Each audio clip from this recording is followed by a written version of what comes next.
Competence means that you have sufficient knowledge and training and an appropriate credential or level of certification so that you are equipped to undertake the assignment that you accept. It also means that you can complete the assignment to a high level of standard.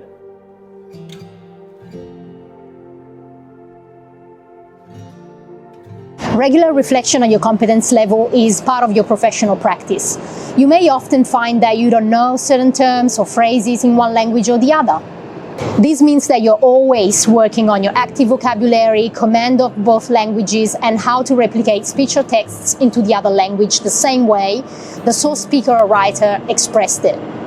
It also relates to your knowledge of settings, contexts, and different fields. These can range from housing to migration, from family violence to education, and from criminal law to mental health.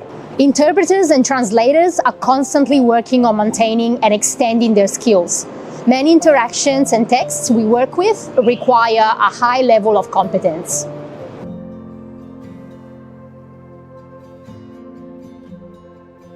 For interpreters, being equipped with the necessary skills and knowing the context is important.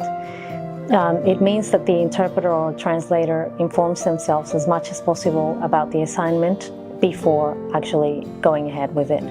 For example, if you go for a job that requires simultaneous interpreting, you need to make sure that you're competent and skilled in this specific mode of interpreting to be able to complete the assignment successfully.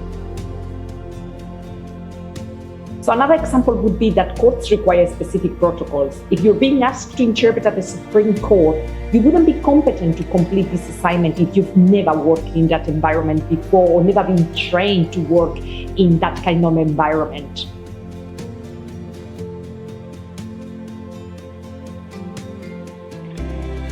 It would be unethical to accept or continue to do a job after you realize it is beyond your level of competence. That's why you should always ask for a briefing.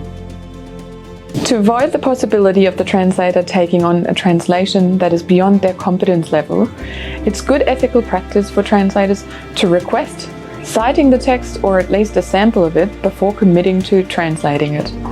The text may involve highly technical language on a topic you know nothing about. This principle also means that you are only allowed to accept work in the languages you are qualified in, and you must be honest about your certification level and languages. Another element related to competence is continually improving yourself through research and professional development courses.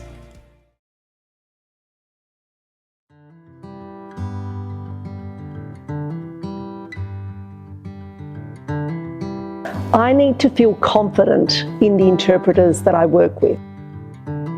I count on interpreters to know their limits and to be honest if something is outside their skill set.